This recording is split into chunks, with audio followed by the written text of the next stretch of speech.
اعوذ باللہ من الشیطان الرجیم بسم اللہ الرحمن الرحیم۔ ایک مثالی شوہر یا بہترین شوہر کون سا ہوتا ہے؟ دوستان ذی وقار، بہترین سا اس کا جواب یہ ہے کہ مثالی یا بہترین شوہر وہ ہوتا ہے جو اپنی ذمہ داریوں کو اچھے طریقے سے ادا کرے۔ بحیثیت شوہر جو اس کے فرائض بیوی کے حوالے سے اس پر عائد ہوتے ہیں، جو ذمہ داریاں عائد ہوتی ہیں، ان کو اچھے طریقے سے ادا کرنے والا بہترین شوہر ہے۔ اور یوں سمجھیے کہ بیوی کے حقوق کو اچھے طریقے سے ادا کرنے والا بہترین شوہر ہے۔ اب یہاں کویسچن یہ پیدا ہوتا ہے کہ پھر یہ بتائیے کہ وہ بہترین ذمہ داریاں اچھے طریقے سے ادا کرنے کے اسلوب کون سے ہیں،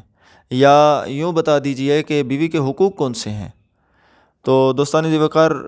بیوی کے حقوق میں سے بنیادی طور پر اس کا پہلا جو ہے وہ حق مہر ہے، اور حق مہر زیادہ اچھا ہے کہ اس سارے کو معجل ادا کر دیا جائے، لیکن اگر باہمی رضامندی سے کچھ حق مہر جو ہے وہ بعد میں ادا کرنے پر رضامندی ہو جائے تو اور بات ہے۔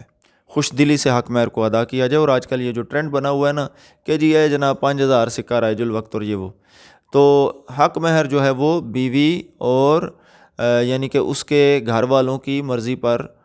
یہ حق مہر کا بنتا ہے معاملہ۔ حق مہر کو خوش دلی سے ادا کرنا، اس کے بعد جب بیوی گھر کے اندر آ جاتی ہے تو اس کے ساتھ حسن سلوک کرنا۔ قرآن کریم یہ بڑا خوبصورت ارشاد قرآن کریم میں موجود ہے کہ وَعَاشِرُوهُنَّ بِالْمَعْرُوفِ، کہ عورتوں کے ساتھ حسن سلوک کرو، یعنی ان کے ساتھ اچھے طریقے سے زندگی بسر کرو۔ اور اسی حوالے سے نبی پاک صلی اللہ علیہ وسلم کی بڑی خوبصورت تعلیم ہے۔ آپ صلی اللہ علیہ وسلم فرماتے ہیں خیرکم خیرکم لأہلہ وأنا خیرکم لأہلی، کہ تم میں سے بہترین وہ ہے جو اپنے گھر والوں کے ساتھ بہترین ہے، اور میں اپنے گھر والوں کے ساتھ تم میں سے سب سے زیادہ بہترین ہوں۔ اب یہاں جو رغبت دلائی گئی ہے وہ کتنی خوبصورت رغبت ہے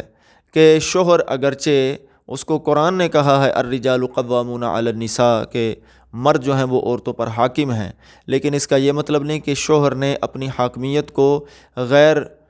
انداز سے استعمال کرنا شروع کر دیا یا ناپسندیدہ انداز سے استعمال کرنا شروع کر دیا، بلکہ یہ بیوی کا حق ہے کہ اس کے ساتھ حسن سلوک کیا جائے، محبت کا سلوک کیا جائے اور اس کے حقوق کا خیال رکھا جائے۔ اس کے ساتھ حسن سلوک میں اگر ہم دیکھیں تو بہت ساری چیزیں آ جاتی ہیں، لیکن اس کو ہم ایک الگ ہیڈنگ دیتے ہیں نان و نفقہ۔ نان و نفقہ بھی حسن سلوک میں آتا ہے کہ آپ اس کو خرچ وغیرہ دیں، اور جس سٹینڈرڈ کا یا جس لیول کا خود کھاتے ہیں اس کو بھی کھلائیں،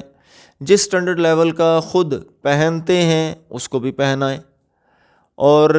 اس کے ساتھ یہ ہے کہ اس کو نرا گھر کا قیدی نہ بنا دیں۔ اگرچہ اللہ کے نبی علیہ الصلاۃ والسلام کی حدیث مبارکہ ہے کہ جو عورت شوہر کی اجازت کے بغیر گھر سے نکلتی ہے اس پر لعنت ہوتی ہے، لیکن اس کا یہ مطلب نہیں ہے کہ بیوی اپنے والدین کے گھر بھی نہیں جا سکتی، ٹھیک ہے؟ تو شوہر کی یہ ذمہ داری میں بنتا ہے، جب وہ اس سے بیوی سے اپنا حسن سلوک چاہتا ہے کہ بیوی میرے ساتھ اچھا سلوک کرے، تو شوہر کو بھی چاہیے کہ وہ گاہے گاہے اس کو میکے سے چکر لگوا کے لائے اور پھر اس کے والدین کی عزت قدر کرے۔ اور کبھی بھی بیوی اگر ماضی میں بد کردار بھی رہی ہو نا تو اس کو ماضی کا تانا نہ دے، اس لیے کہ بیوی کا ماضی مرد کا نہیں تھا، بیوی کا حال مرد کا ہے۔ تو اچھے مرد، اچھے شوہر وہ ہوتے ہیں جو اپنی زندگی کو خوشگوار اس طرح سے بناتے ہیں کہ وہ اپنے رویے کو اچھا کرنے کی کوشش کرتے ہیں اور اپنی طرف توجہ کرتے ہیں۔ اور جہاں تک بات ہے کہ جی بعض عورتیں جو سخت رویہ کرتی ہیں، تو بھئی سخت رویہ کرتی ہیں، سخت رویے کی عورت سے پوچھ ہوگی، مرد سے پوچھ نہیں ہوگی۔ تو اس لیے جہاں تک ممکن ہو سکے عورتوں سے حسن سلوک کیا جائے۔ یہ الگ بات ہے، شریعت نے بہت دور جا کے عورت کو مارنے کی یا اس کو ٹانٹ کرنے کی جو ہے وہ اجازت دی ہے مرد کو، لیکن وہ آگے کی باتیں ہیں۔ یہ نہیں خام خواہ چھوٹی چھوٹی بات پر جناب عورت کو، جی میں نے پڑھا تھا مرد مار سکتا ہے عورت کو، بھئی مار سکتا ہے تو کس بات پر مار سکتا ہے؟ کہ اگر پاکی کی حالت میں آ گئی ہے لیکن عورت جو ہے وہ غسل نہیں کر رہی، اس پر وہ سختی کر سکتا ہے۔ اسی طرح اگر عورت جو ہے وہ بے جا انکار کرتی ہے اس پر وہ سختی کر سکتا ہے، یا اور کچھ ایسی باتیں ہیں، مثال کے طور پہ وہ نماز کی طرف نہیں آتی کیونکہ اللہ پاک نے مرد کی ذمہ داری لگائی ہے، یا ایھا الذین آمنوا قوا انفسکم واہلیکم نارا، اے ایمان والو اپنے آپ کو اور گھر والوں کو آگ سے بچاؤ۔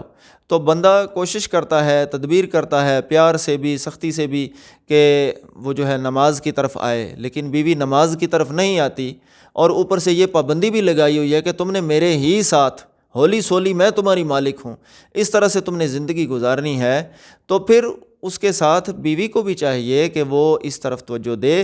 اور وہ اس کا خیال رکھے۔ لیکن یہاں ہم بات کر رہے ہیں مرد کی، تو مرد کو بہرحال نرمی کا سلوک کرنا چاہیے،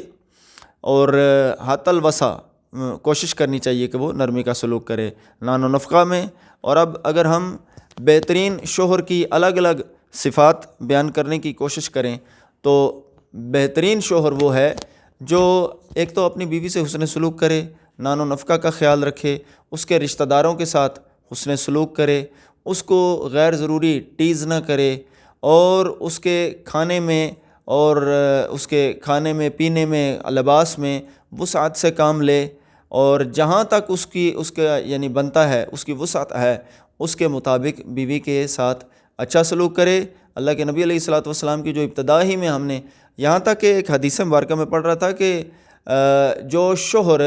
اپنی بیوی کو پانی پلائے تو اس پر بھی اجر و ثواب کا کہا گیا ہے۔ تو ایک صحابی جو ہیں وہ آئے اور نبی پاک صلی اللہ علیہ وسلم کے اس فرمان کو پہنچانے سے پہلے بیوی کو وہ پانی پیش کر رہے ہیں۔ تو یہ چیزیں اگرچہ ہماری سمجھ میں نہیں آتی کیونکہ ہمارا کسی حد تک میل ڈومیننٹ معاشرہ ہے، لیکن یہ الگ بات ہے کہ میل کے مقابلے میں جو ہے نا وہ فیمیل کو غیر ضروری طور پر کھڑا کیا جا رہا ہے۔ لیکن ہم بہرحال کوشش کریں کہ اپنی ذمہ داری کو جب ہم اچھے طریقے سے، کیونکہ ہم سے ہماری ذمہ داری کے بارے میں پوچھا جائے گا، ہم اپنی ذمہ داری کو جتنا اچھے طریقے سے ادا کریں گے اتنا اللہ کے فضل و کرم سے اس کا صلہ لے لیں گے۔ اللہ کے نبی علیہ الصلوۃ والسلام کی بڑی خوبصورت حدیث مبارکہ ہے کہ جو مرد اپنی عورت کی ایذا دینے والی باتوں پر صبر کرے اس کو حضرت ایوب علیہ السلام کے صبر کا ثواب دیا جائے گا، اور جو عورت مرد کی ایذا دینے والی باتوں پر صبر کرے اس کو حضرت آسیہ جو فرعون کی بیوی تھی اس کے صبر کا ثواب دیا جائے گا۔ اس لیے ہمیں چاہیے کہ اپنے گھر کو جنت بنانے کی کوشش کریں، یہ استعارتاً مجازی معنوں میں، ورنہ جنت تو جنت ہی ہے۔ تو اس کو اچھے طریقے سے پیار سے محبت سے اللہ تعالیٰ سے دعا ہے کہ اللہ تعالیٰ ہمارے گھروں کو جنت کا نمونہ بنائے، آمین، صلی اللہ علیہ وسلم۔